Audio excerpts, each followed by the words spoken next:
बिरसा मुंडा, जिसको आदिवासियों का भगवान भी कहा जाता है। आखिर कौन है ये शख्स जिसे भगवान का दर्जा दिया गया है? तो आज हम इस स्टोरी में यही जानेंगे कि आखिर बिरसा भगवान का क्या है इतिहास। तो चलिए बढ़ते हैं स्टोरी की ओर।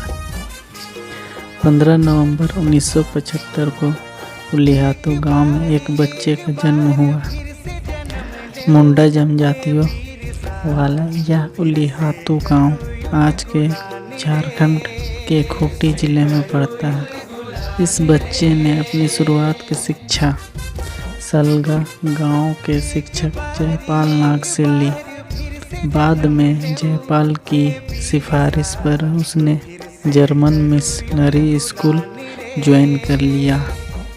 ईसाई धर्म भी अपना लिया था और नाम रखा था बिरसा डेविड। ईसाई धर्म के प्रचारक अपने प्रवचनों में मुंडा जनजाति के पुराने रीति रिवाजों का आलोचना करते थे। यही बात उस बच्चे को अखर गई और उसने उसी वक्त अंग्रेज़ों को जवाब देने की ठान ली। उन्होंने आगे चलकर न सिर्फ अंग्रेज़ों से लोहा लिया बल्कि महज 25 साल की जिंदगी में आदिवासियों के भगवान भी बन गए। बिरसा मुंडा के पिता का नाम सुगना मुंडा और माता का नाम कर्मी हातू था। बिरसा का जन्म एक गांव से दूसरे गांव की यात्रा में बीता था। जर्मन स्कूल में दाखिला लेने की वजह से उन्होंने अपने नाम बदलकर बिरसा डेविड रख लिया था। पढ़ाई के दौरान ही बिरसा मुंडा आदिवासियों की जमीन और वन संबंधी अधिकारों की मांग को लेकर सरदार आंदोलन में शामिल होते हैं। उस वक्त ईसाई धर्म के प्रचारक आदिवासियों से कहते थे कि यदि उनके उपदेशों का पालन किया तो महाजनों ने जो जमीन छीनी है वो वापस मिल जाएगी। उन दिनों जर्मन, लूथरन और रोमन कैथोलिक ईसाई किसानों का भूमि आंदोलन चल रहा था। इन ईसाई किसानों को सरदार कहा जाता था। दरअसल झारखंड में आने के बाद अंग्रेजी हुकूमत यहाँ के विद्रोह करने वाले आदिवासियों की ज़मीन छीन लेती थी। प्रवचनों में इन्हीं छीनी गई ज़मीनों को वापस दिलाने के वादे से आकर्षित होकर काफ़ी संख्या में लोग ईसाई बन गए। लेकिन जब बिरसा को लगा कि ये लोग कहते कुछ और हैं करते कुछ और हैं तो वह ईसाई धर्म से दूर होने लगे। 15 साल की उम्र में बिरसा ने तंज कसते हुए कहा था, साहेब साहेब साहेब एक टोपी है। यानी ईसाई मिशनरी जो धर्म तरन में लगी है और अंग्रेज जो जमींदारों के साथ मिलकर उन्हें जमीन और जंगल को छीन रहे हैं, वे दोनों एक ही हैं। दोनों का लक्ष्य दमन के जरिए धार्मिक पहचान को छीनता है। इसके बाद ही वह ईसाई धर्म को त्याग देते हैं और बिरसा मुंडा बन जाते हैं। बिरसा को लगने लगा कि ईसाई मिशनरी दिखावा कर रही है। ऐसे में मुंडा के मन में एक अलग धर्म का विचार आया। इसे मानने वालों को बिरसाइत कहा जाता है। इसके बाद बिरसा ने जबरन धर्म परिवर्तन के खिलाफ लोगों को जागरूक करने लगे। बिरसा मुंडा ने अपने धर्म के प्रचार के लिए 12 शिष्यों को नियुक्त किया। जलमई चाईबासा का रहने वाला सोमा मुंडा को प्रमुख शिष्य घोषित किया। उन्हें धर्म पुस्तक सौंपी। इससे मिशनरी के धर्म परिवर्तन को चुनौती मिलने लगी, जिससे अंग्रेज बौखला गए। इसी बीच बिरसा मुंडा की मुलाकात स्वामी आनंद पांडे से होती है। स्वामी उन्हें हिंदू धर्म तथा महाभारत के बारे में बताते हैं। कहा जाता है कि 1895 में कुछ ऐसी घटना घटी जिसकी वजह से लोग बिरसा मुंडा को भगवान का अवतार मानने लगे। लोगों में इस बात का भी विश्वास होने लगा कि बिरसा को छूते ही उनके सभी रोग दूर हो जाएंगे। मुंडा आदिवासी हैजा, चेचक, सांप के काटने, बाघ के खाए जाने को ईश्वर की मर्जी मानते। बिरसा उन्हें सिखाते कि चेचक हैजा से कैसे लड़ा जाता है। बिरसा अब धरती आबा यानी धरती पिता हो गए थे। इस बीच आदिवासियों में मुंडा की पॉपुलैरिटी बढ़ती जा रही थी। 1894 की बात है। छोटा नागपुर भयंकर अकाल और महामारी से जूझ रहा था। बिरसा मुंडा ने अपने समुदाय के लोगों को एकत्रित करते हैं और अंग्रेजों के लगान माफ़ी की मांग करते हैं। इसको लेकर बिरसा मुंडा ने एक बड़ी आंदोलन खड़ा कर दिया।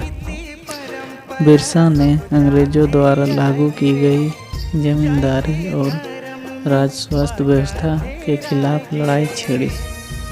बिरसा ने सूदखोर महाजनों के खिलाफ भी बगावत की। यह महाजन कर्ज के बदले आदिवासी की जमीन कब्ज कर ले रहे थे। नतीजा ये हुआ कि धीरे धीरे आदिवासी कर्ज के जाल में फंसने लगे। उनकी ज़मीन भी उनके हाथ से जाने लगी। दूसरी ओर अंग्रेज़ों ने इंडियन फॉरेस्ट एक्ट पास कर जंगलों पर कब्जा कर लिया। खेती करने के तरीके पर बंदिशें लगाई जाने लगी। यहीं से बिरसा मुंडा आदिवासियों के रहनुमा बनकर उभरते हैं। इसी बीच अंग्रेज़ों ने इंडियन फॉरेस्ट एक्ट 1882 लागू कर दिया। जो जंगल के दावेदार ने उन्हें ही जंगलों से बेदखल कर दिया गया। इसने आग से घी का काम किया। यह देख बिरसा ने 20 साल की उम्र में हथियार उठा लिया। साथ ही मुंडा राज की घोषणा हो गई। नारा दिया गया, अबुआ दिसुम अबुआ राज, यानी हमारा देश हमारा राज। साथ ही कहा जाता है कि महारानी राज टुड्डू जाना, मतलब अंग्रेजी महारानी का राज खत्म हो गया। मुंडा रैयतों यानी किराए के किसानों को लगान ना देने का आदेश देते थे।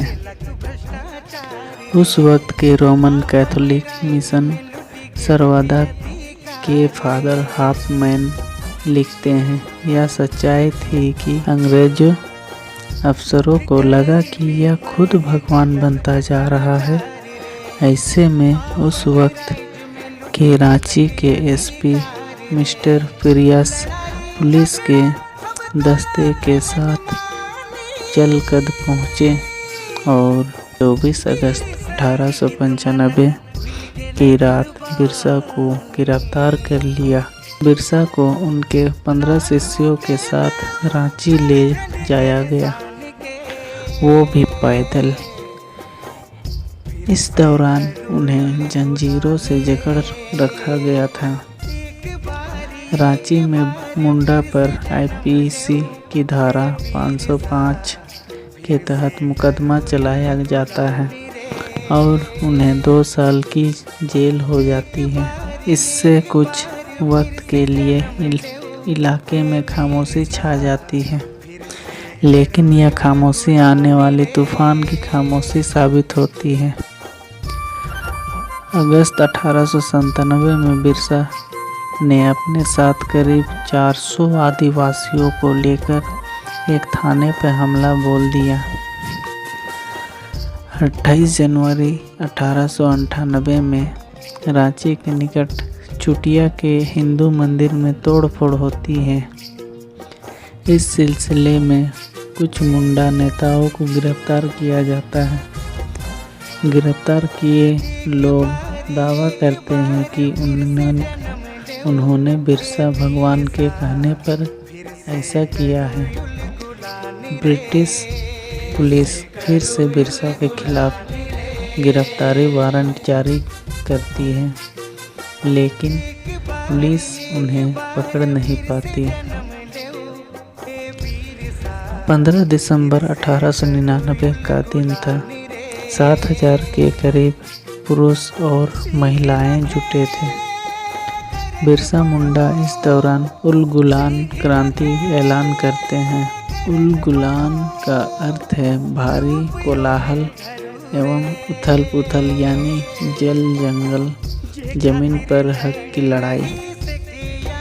ये जल्द ही खूंटी, तमाड़, बसिया और रांची में फैल जाती है। मुरहू में एंग्लिकन मिशन और सरवाड़ा में रोमन कैथोलिक मिशन इसके मुख्य टारगेट थे। इस दौरान घोषणा होती है कि हमारे असली दुश्मन ब्रिटिश है, ना कि ईसाई बने मुंडा।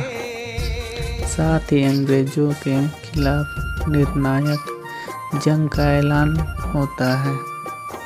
2 साल तक अंग्रेजों से जुड़े महत्वपूर्ण स्थानों पर हमले किए जाते हैं। 5 जनवरी 1900 को बिरसा के समर्थक एतकेडी में 2 पुलिस कांस्टेबलों की हत्या कर देते हैं। 7 जनवरी को खूंटी पुलिस स्टेशन पर हमला कर एक कांस्टेबल की हत्या कर देते हैं और स्थानीय दुकानदारों के घरों में तोड़फोड़ करते हैं। 1897 से 1900 के बीच आदिवासियों और अंग्रेजों के बीच कई लड़ाइयाँ हुई, पर हर बार अंग्रेजी सरकार ने मुंह की खाई। 9 जनवरी 1900 के दिन हजारों मुंडा तीर धनुष और परंपरागत हथियारों के साथ डोंबरी बुरू पहाड़ी पर इकट्ठा होते हैं। वह इन आदिवासियों को क्रांति के लिए तैयार होने को कह रहे थे। अंग्रेजों को इसका पता चल जाता है। इसके बाद स्थानीय कमिश्नर एवं फोर्ब्स और डिप्टी कमिश्नर H.C. स्ट्रेफील्ड क्षेत्र में बढ़ते विरोध को दबाने के लिए 150 सुरक्षा बलों के साथ डोंबरी बुरू पहाड़ी को घेर लेते हैं। दोनों पक्षों में भयंकर युद्ध होता है। अंग्रेज बंदूकों और तोप चला रहे थे। बिरसा मुंडा और उनके समर्थक तीर बरसा रहे थे, लेकिन तोप और बंदूकों के सामने तीर कमान जवाब देने लगे। 15 जनवरी 1900 में स्टेटमेंट अखबार की खबर के मुताबिक इस लड़ाई में 400 लोग मारे गए थे। कहते हैं कि इस नरसंहार से डोबरा पहाड़ी खून से रंग गई थी, लाशें बिछ गई थी और शहीदों के खून से डोबरी पहाड़ी के पास स्थित तजना नदी का पानी लाल हो गया था। इस युद्ध में अंग्रेज जीत तो गए, लेकिन बिरसा मुंडा उसके हाथ नहीं आए थे। बिरसा मुंडा पर अंग्रेजों ने 500 रुपये का इनाम रखा था। उस समय के हिसाब से ये रकम बहुत ही ज़्यादा थी। कहा जाता है कि बिरसा की पहचान के लोगों ने 500 रुपये के लालच में उन्हें छिपे होने की सूचना पुलिस को दे दी। आखिरकार बिरसा 3 फरवरी 1900 को चकलधरपुर से गिरफ्तार कर लिया गया। अंग्रेजों ने उन्हें रांची के जेल में कैद कर दिया। कहा जाता है कि यहाँ उनको स्लो पॉइजन दिया गया। इसके चलते 9 जून 1900 को वे शहीद हो गए। आज भी झारखंड, बिहार, उड़ीसा, छत्तीसगढ़ और पश्चिम बंगाल के आदिवासी इलाकों में बिरसा मुंडा को भगवान की तरह पूजा जाता है। ये थी दोस्तों एक छोटी सी कहानी। इसके स्टोरी देखा जाए तो इतनी बड़ी है कि हम अपने शब्दों से बयां नहीं कर पाएंगे। तो चलिए दोस्तों, आज के लिए इतना ही। और अगर इस चैनल पर नए हो तो चैनल को सब्सक्राइब कीजिए, वीडियो को लाइक कीजिए या कमेंट कीजिए। तो चलिए दोस्तों, बाय बाय। झारखंडी जोहार।